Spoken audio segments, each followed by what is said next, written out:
and some others as well. And this is his first Varus, by the way, on the World Championship stage. And as you've mentioned, parties in the bot lane, pressure on him and Wadid to perform this game. And it was a champion that he played fairly regularly during the regular season, so he is pretty familiar with the champion as well. We'll see how he holds out up against Uzi and Ming, who have been known to be very dominant in the 2 versus 2, but we're also seeing the Aurelia in the mid lane for Perks going up against Zhao, who's Lissandra, and Wonder on this Akali. Slightly better matchups for the Akali and the Aurelia, but still, a lot of RNG's playstyle is their ability to teamfight and play around the bot side of the map. Well, you touched on it. G2 Esports played with that Varus a lot during the regular season. G2 are now, again, finding themselves in a position where they got 2 of their comfort picks, the Irelia, the Akali. Perks and Wonder, what can they do with it? It will be Akali in the top lane with Wonder going into Let Me Shen. And Perks will be running that Irelia in the mid lane, going up against Shao Ku's Lissandra. And now, again, expectations are pretty much identical to last time around. Perks and Wonder want to get ahead. They want to be set up to be able to split push and play that 1-3-1 style. Whereas for RNG, they want to try and break that top bot tower as early as possible. They want to play through Uzi. We're going to see a lot of Zhao who roams. We're going to see a lot of Let Me ultimates. And we're basically going to see, again, Uzi trying to carry this team. Yeah, and I want to see whether or not Uzi's counterpart Hyanin can actually put up a fight, because we're going to talk a lot about RNG as this tournament continues to play out, and they are the expected favorites this series. 6 consecutive finals, they finally won them this year. G2 made 5 consecutive finals, won 4 of them. They faltered in spring, they fell in the quarterfinals of summer, and they had to run through the regional qualifier. Then they had to play in through the play-ins. And then they find themselves in a group where they actually step up and prove their 1-3-1 style does work on the world stage, and now they're going up against one of the world's best. And it's so interesting to see that this team, who had been so regionally dominant for so long, always failed to get into groups at Worlds. And it's this iteration, the one that did not have as much regional success, the one that struggled, but did find its own identity, did find its own path to success. And I feel that that has been such a clear story over the years for the Western teams at Worlds, that you can't always just play standard and get out. When you look at teams like this for G2, very defined 1-3-1 style. When you look at C9 and the reason that they have had success, it's often been, again, about a defined style. Play your game, as Captain Flowers would say, and has it. I've fallen in love with that catchphrase quite a lot, and Yamato gave an inspirational speech once Vitality were eliminated. Vitality themselves picked up a win against Royal Never Give Up during the group stages. And we're going to keep a close eye on the early laning and how Castle will impact it. Remember in the previous game with Tilia, he got himself the double scuttle crab, and despite the fact that Jankos was able to pick up first blood, helping out Hyanin, unfortunately, the rest of the attention to the bottom lane favored RNG and allowed Royal Never Give Up just to accelerate that mid game in their favor. So we talked a little bit about the 2v2 matchup earlier on, and to be fair, the one thing that I often very readily forget is how surprisingly powerful a Tahm Kench and a Varus lane actually is. Largely because the range advantage the Varus has over so many other AD carries, combined with the just constant harassment and peel that a Tahm Kench provide, means that you can actually get pretty solid push in the laning phase. You can see if Hyanin's ever in danger, he gets taken to safety by that of Wadid. So already they're trying to put some pressure down onto Uzi and Ming, and they just have to be cautious of a potential early gank from Kasa. And they've also got to be really careful about how you use those Devours now on the Tahm Kench, because on this patch it is a very long cooldown, especially at rank 1. So if you use that very early on, they can look to attack you while that is down. Yeah, and of course it was a Tahm Kench nerf during the middle of the season that actually really hurt G2 Esports. Wadid was one of the prolific users of TK down in the bottom lane. And once that laning power started to struggle, it hurt them. You can see in this bottom lane though, 12 CS to 13, slowly pushing towards Uzi and Ming. And Kasa, we caught a glimpse of him taking that second scuttle as well. Yeah, it's also interesting to note that you do see double cleanse here on the side of G2, both Perks and Wadid taking that. Because there is this Lissandra, there is the Shenton, there's so much CC, you have to give that respect over to it. But it does make it harder for Perks to get that 1v1 kill that he really wants to try to find on Aurelia. I also want to make a quick note of the ward that Jankos just put down. You'll see that there's a control ward just outside of the red buff, but there was no jungle camps for him to clear around the bot side of the map. And the reason for this is with a big minion wave pushing in, he wanted to make sure that Kasa didn't come into the bot side jungle unseen. But he just cleared out a ward and now he's setting up for a potential dive. Yeah, and even if they don't go for this dive, at the very least, they may be able to zone G2 off of the wave. We'll see if they commit to it. Jankos is coming. The Devour needs to be perfect. Manages to gobble up Hyun, and this buys some time. Uzi takes a tower shot, and Xiaohu commits and completes the teleport. This is a 4 versus 3. I don't think there's a risk of a dive with Xiaohu backing away. And G2 read the play, read the dive, and defended perfectly. And what a surprise. RNG tried to play around bot lane. They commit 4 members down there. Xiaohu once again at level 4, using his teleport to try and find some early kills. Results in RNG just getting a slight pressure advantage down towards the bot side of the map and starting to build that CS lead. Yeah, but this is really good. I would say the trade is certainly worthwhile as Perks. Not only does he establish a CS advantage and push in, as they're going for Yarnin. Ooh, Ming jumps in. If he got that knock up, it may have worked. Hyun and Summon a Heal will keep him alive through the Ignite, but RNG already up 11 CS. They push Hyun out of the wave. And this is, again, rinse and repeat like a previous game. Yeah, that last trade does make it pretty rough because it had been, fairly even as far as the CS advantages and disadvantages in mid compared to bot. And the TP was down for Xiaohu, but now that Varus is sent back to base early without a really strong buy, and RNG get a free reset, it does get a lot tougher. Naturally, it's really hard for Keanu too. Like, what are you supposed to do when 4 people show up in your bot lane at like level 4? Yeah. It's a really difficult thing to deal with. And once again, it looks like Jankos is taking on the approach of, I'm going to try and stem the bleeding. But at level 6 in mid lane and top lane, I would like to see Jankos trying to get either Wonder or Perks ahead, because this was something that we didn't see from him last game. And while Wonder and Perks did very well in terms of their isolated 1v1, their leads weren't big enough to be able to threaten what RNG were doing and setting up elsewhere on the map. Well, unlike the previous game, Vedius, Jankos was in range to respond to the first roam down bot. So a little bit of adaptation and growth here on the side of G2. Wadid's even going to steal away the scuttle with a little bit of... For the cameras, boys. I actually love that. Wadid, of course, has been playing in the EULCS for a while, and he's been the duo of Hyun for a very long time. And going back to last year, one of the things that Wadid talked about was he just didn't want to be another Korean. He's going to need to save his AD carry, spits out Hyun, who takes so much damage from Ming's engage. And for Wadid, playing in front of his home crowd, there's a lot on the line. And Casa, once again, just showing this isn't a 2v2. Yahoo as well. This is a 3v2, 4v2, 5v2.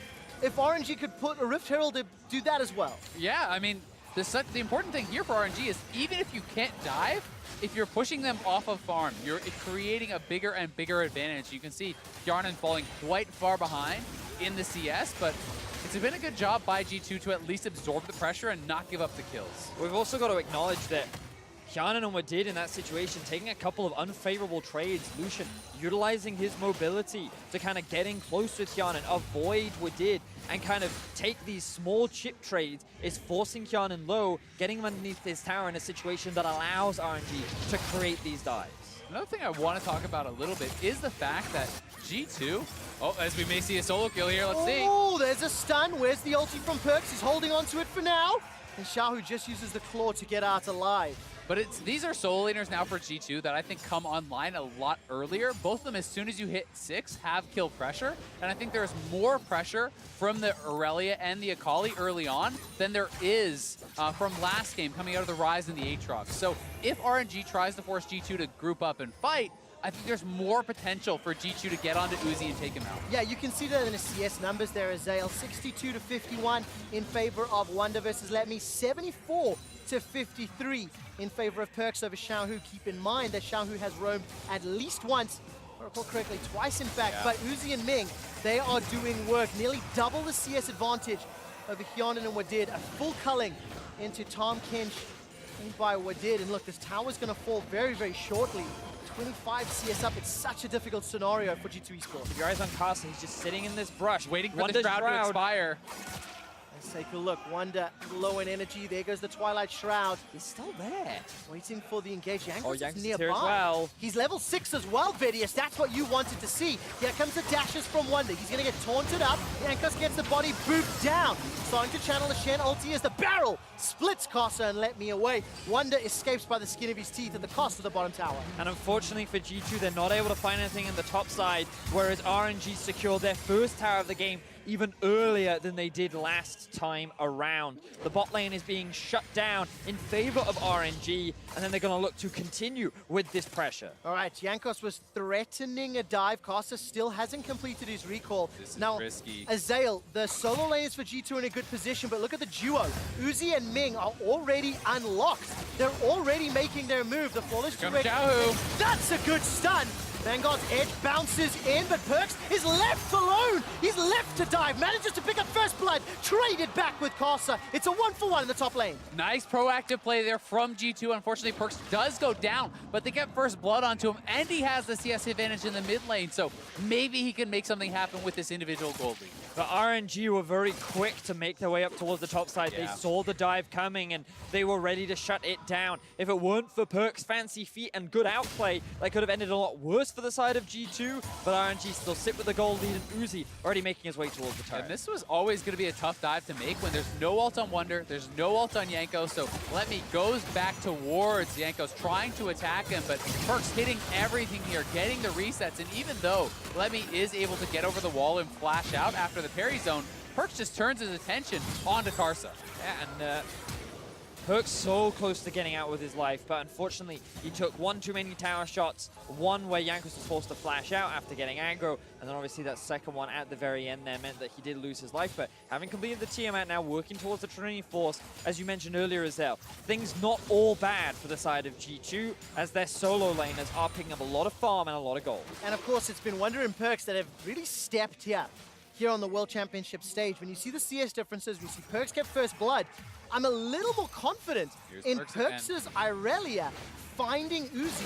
And even if he can't kill Uzi, the threat alone, the zoning power, allows the 4 other members of G2 Esports to potentially win these skirmishes. So there are tools here, and that's before we even include Akali in the picture. Yeah, exactly. I think that if RNG, when you look at this game state compared to last time, if they just try to walk over to Rift Herald and start that up, you can get contested. You can get taken down there. So certainly RNG is going to have to play this a lot more carefully.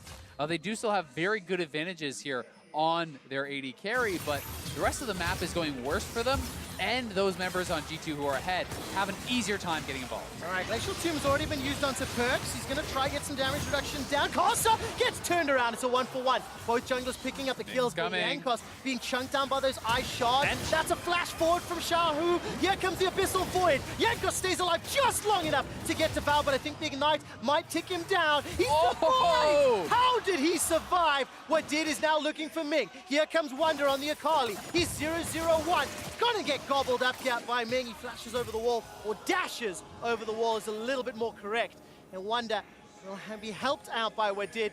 There's the blast cone here to safety. Ming's taking them on a wild goose chase. He could get the execute. Will it be long enough? That's the question. Execute, secured. That is a gigantic advantage, denying the goal to Wonder. So that overall ends up being a 1-for-1, and while all of this has been going on, Uzi was pushing in the top lane. You saw Letme sitting in bot lane, freely farming up the farm that was unavailable to him earlier, and everything so far still in advantage towards RNG. I think there's more playmaking potential on the side of G2. It's what we were talking about just before that play.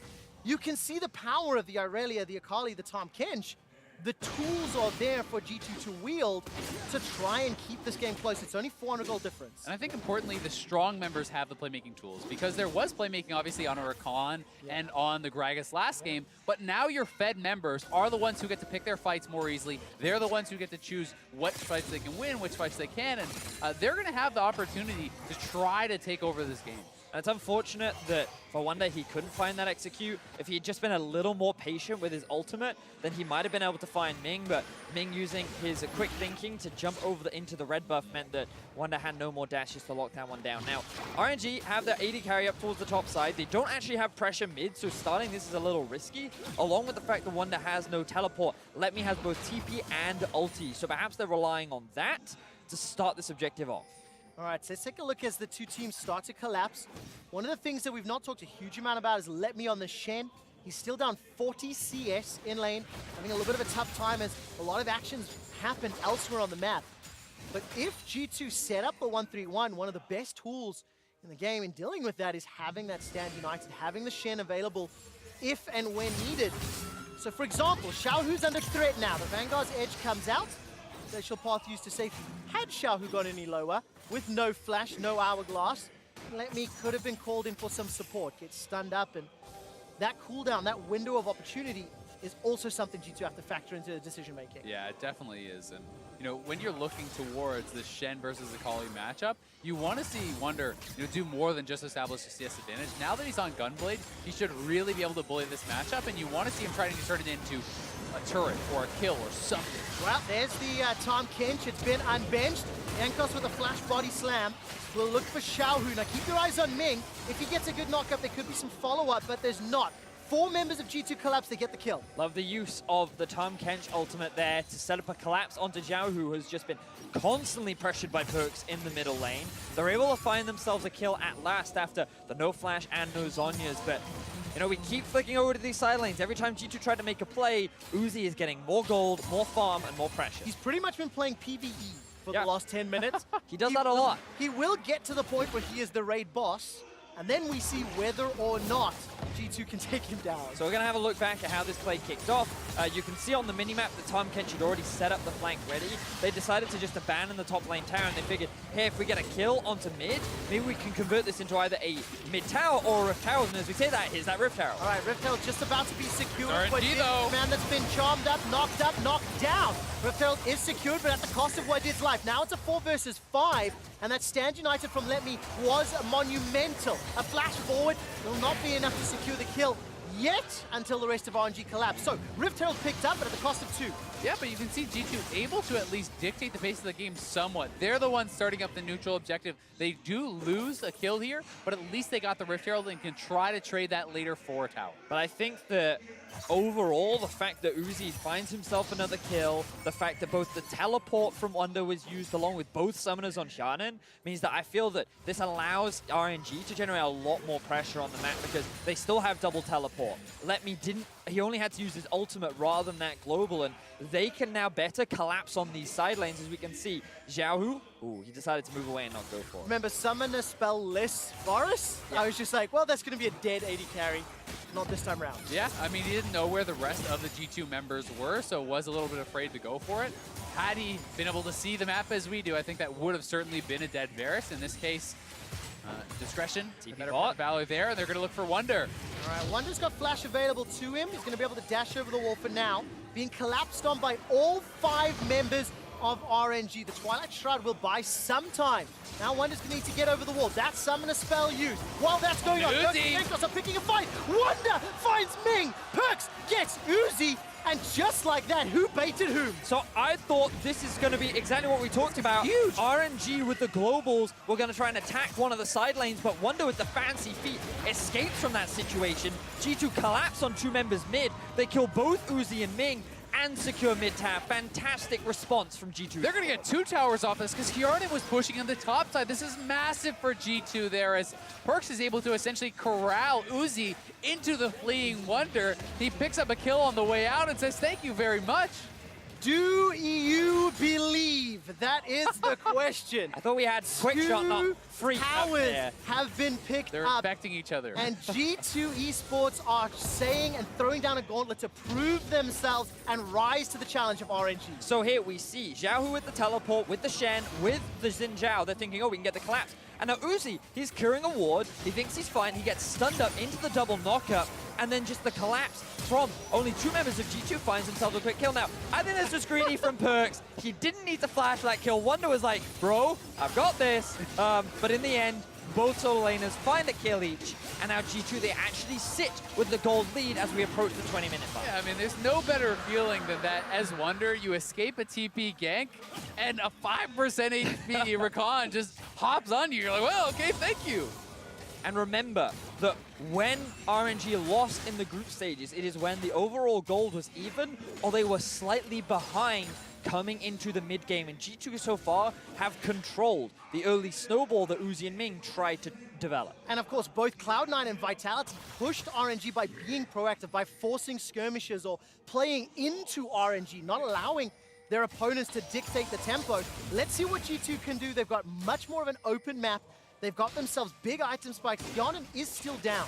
Despite G2 being marginally ahead on gold, he is behind Uzi by 1,000 gold, but that is made up for by the fact that Akali and Irelia are doing so well. And that's just off of the turret gold. When you look at the farm, he's really not that far behind. He has gotten a kill for himself as well, so certainly all the time that G2 spent attacking them around the mid lane, Hjarnan's free farming top, he kills a turret of his own. That bought so much time and really got him back into the game, and G2 are now set up in a spot where they really can get the split push going, where they really can have this strong three-man squad, and it becomes more difficult for RNG to force the issue. And the one thing that I will say about Hjarnan that he is very good at is because he so regularly plays in these 1-3-1s, he has a very good awareness of where he should be on the map. He knows how to push, he knows how to use the pressure that his team is generating for him, and if he hasn't fallen too far behind and the enemy bot lane is snowballing out of control, he and Wadid are very smart about keeping mid lane under control to allow his side laners to do what they do so well. Well, how long can they hold onto their mid-outer turret? So far, G2 have the tower lead, and RNG are starting to put pressure. We saw Xiaohu, he shoved in top, went all the way to inner turret. Let Me has just caught that bottom lane as we saw the tower falling. And we enter this mid-game phase. It's 20 minutes on the clock with no clear advantage for either team yet. The next few minutes of play can be very, very influential. The piercing arrow will help out. But look, that's just a lot of damage down. G2 doesn't have the numbers to defend that push. They didn't, but at least, you know, again, you compare this to the last game. Perkz is already approaching the tier 2 top. They have more pressure in the side lanes, and they have the ability to at least hang on to these turrets and, you know, slow it down, which is going to force RNG to reset, which is going to allow G2 to have more time, and they're looking to just repeat the cycle over and over and over. Yeah, look at the pressure top. Perkz was able to shove that in, get a couple of wards in the uppermost quadrant of the jungle.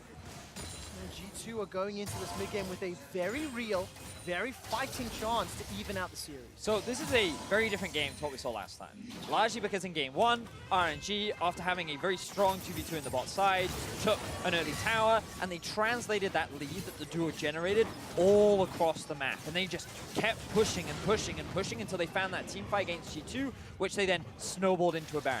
This time around, G2's solo laners are much stronger. RNG can't just as conveniently threaten a team fight, because not only can the Akali and Irelia offer a huge amount more in these fights, especially with this squishier comp from RNG, but in a side lane, no one can really deal with the 1v1 that G2 have built up for themselves. They certainly can't, but I do think for RNG, 2 items on your mid laner, 2 items on your AD carry.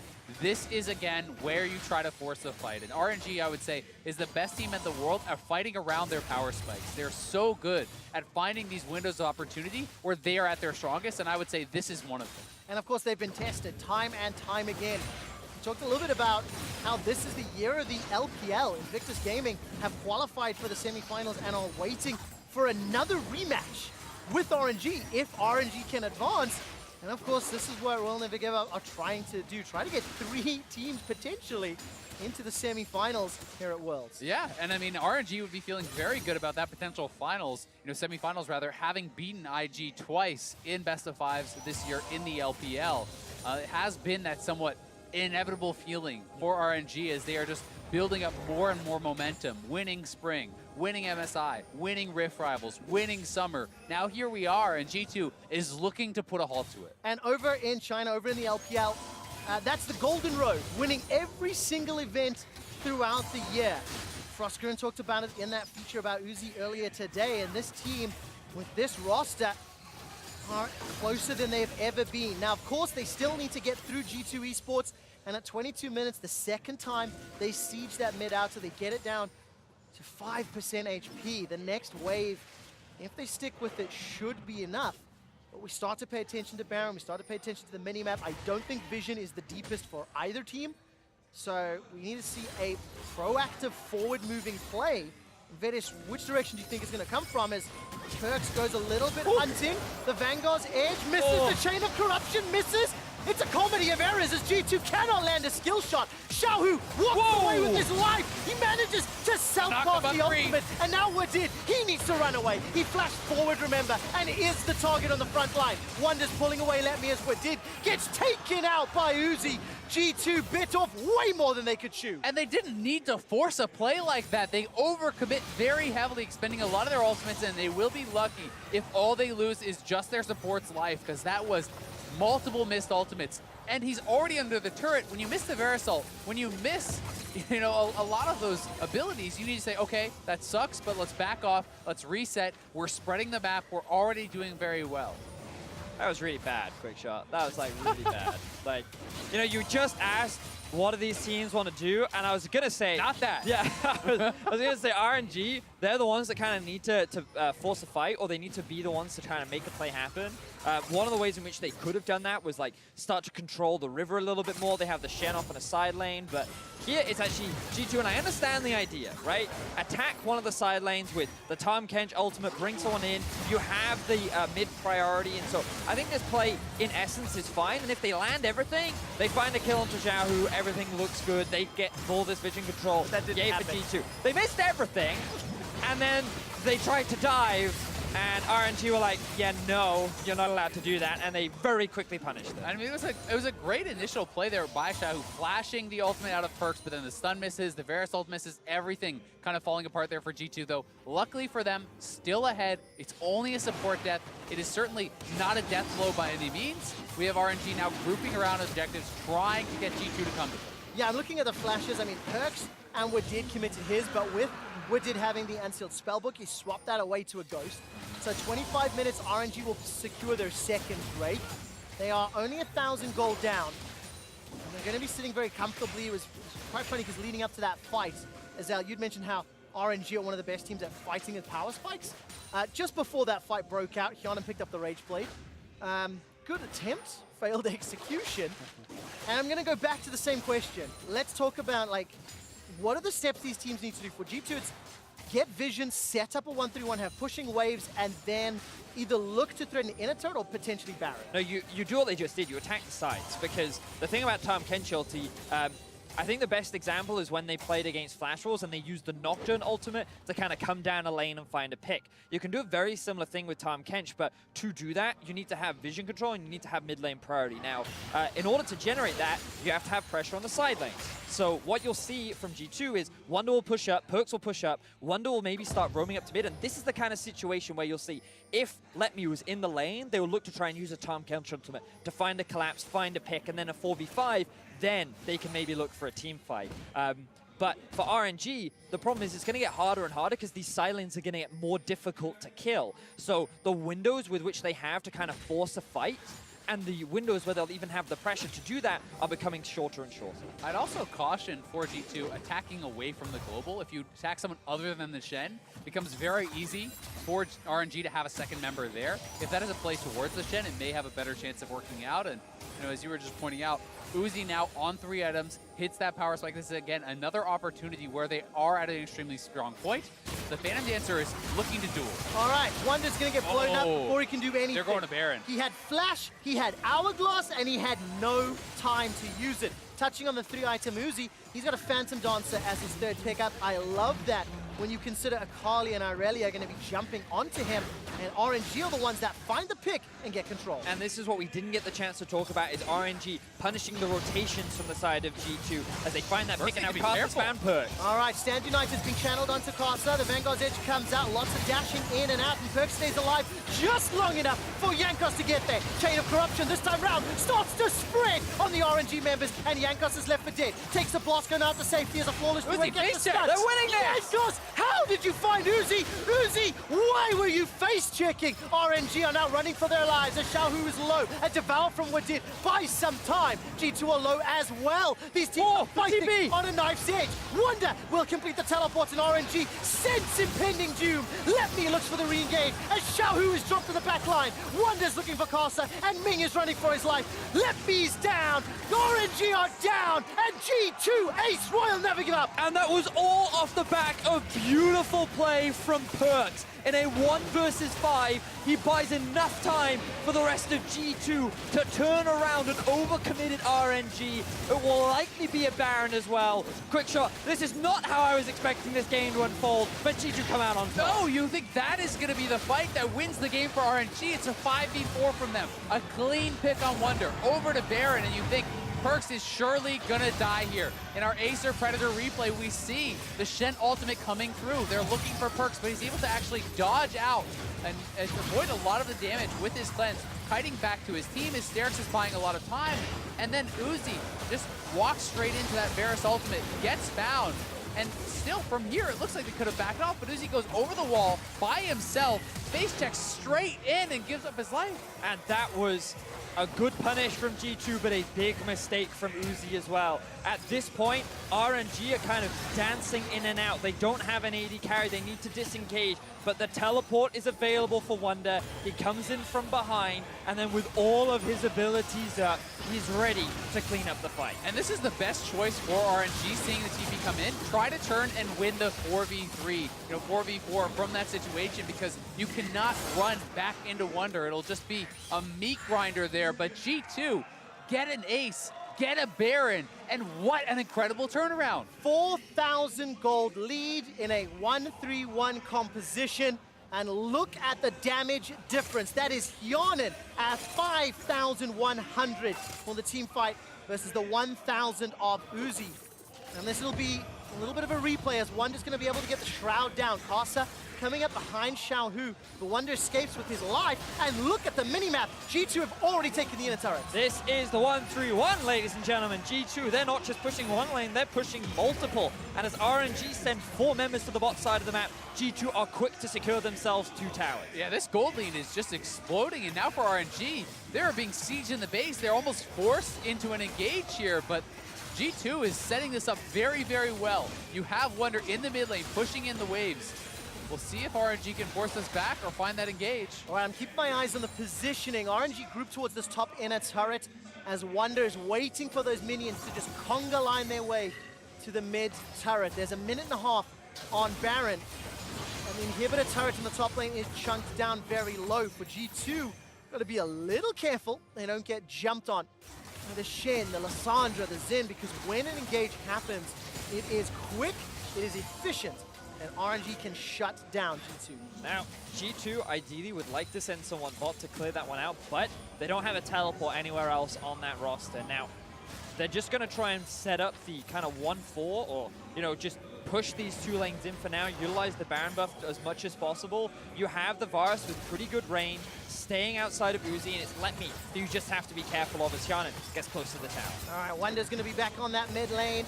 RNG looking for some sort of initiation. Casa will find a 3-talent strike onto Perks. Xiaohu, I was holding my breath for that glacial path. He chose not to follow it up. There is an Infernal Drake waiting in the pit to be secured. There is a minion wave pushing towards G2 Esports, and they have not yet cracked open the base. A small thing here, note how Hyonin isn't pushing the wave because he's waiting for mid to hit the tower at the same time. They're trying to divide RNG so that they can't just immediately force a fight, but Hyonin's so close. Oh, look at that!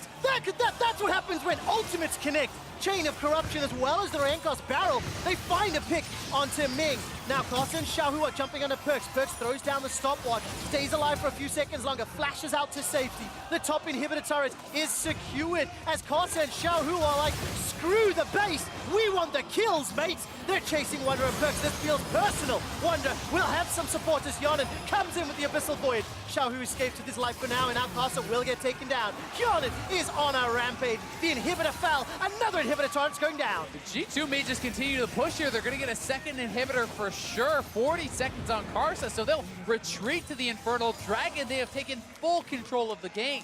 And expectations are once again being defied. G2 are playing to their style. They're allowing RNG no opportunities to come back into this game. 2 inhibitors are down as G2 sit 9,000 gold over the MSI champion. But we have seen RNG turn around games. We have seen them make the miracle happen. So G2 need to continue playing smart. Spend your gold. Don't necessarily risk this over an Infernal Dragon. Set up the 1-3-1. 2 inhibitors are down. Play it slow. Close out this game. G2 will just back away, and we'll get to see a replay of how this happened again. Note how the map is being divided right now. 3 versus 3 here, and this is great for G2. A good ultimate onto Ming, combined with the ultimate from Yanko, sets up for a quick pick, and then Kasa and Jiahu are like, all right, let's get something back here. Perks has overstepped. He buys so much time with the damage reduction on the W, combined with the stopwatch, and he then goes in. Who expects him to go in? He then gets the shield from the Sterix to dive out, and then the 2v2, Akali's like, yeah, I think I can take this, and then all kinds of crazy stuff happens. Yeah, I mean, they're able to buy so much time with the Shroud, with the double stopwatch, with the Sterix gauge, and the all-important Tahm Kench ultimate brings in reinforcements here, allowing G2 to win that fight. Well, there's no way Zakali and Irelia will be allowed through the draft in the next game by RNG. At least I don't anticipate that to be true. And the gold graph, you can see the scale. Yes, RNG had a lead of around 1.4k at some point. It is now 9.7 thousand gold in favor of G2 Esports, a team wasn't even expected to be here. A team that had to take down Schalke 04 in the regional qualifier gauntlet and stepped up and continues to step up against every threat in their way. Now, we have to remember that the Baron was secured after G2 found an impressive fight after Wonder got picked off. You could say on paper, G2 shouldn't have secured that Baron. However, the Baron now spawns in less than a minute. Uzi! All right, Ming's going to be jumping back in. Uzi's the target. Stand United's being channeled down, but Ming will go down. Wonder's on a killing spree as Kasa is caught amongst G2 Esports. Uzi is killed in the back end as Wonder is flying through the map. And it's Yeon that's got himself another kill, and Perks jumps on the back end with the Vanguard's edge. Inhibitor is exposed, the Nexus turrets are falling, and G2 Esports punch back, defying all odds, and prove they can go toe-to-toe with RNG, 1-1 in the series. And I was just about to talk about how the setup for Baron was going to be really important for G2, and there you go. You know what?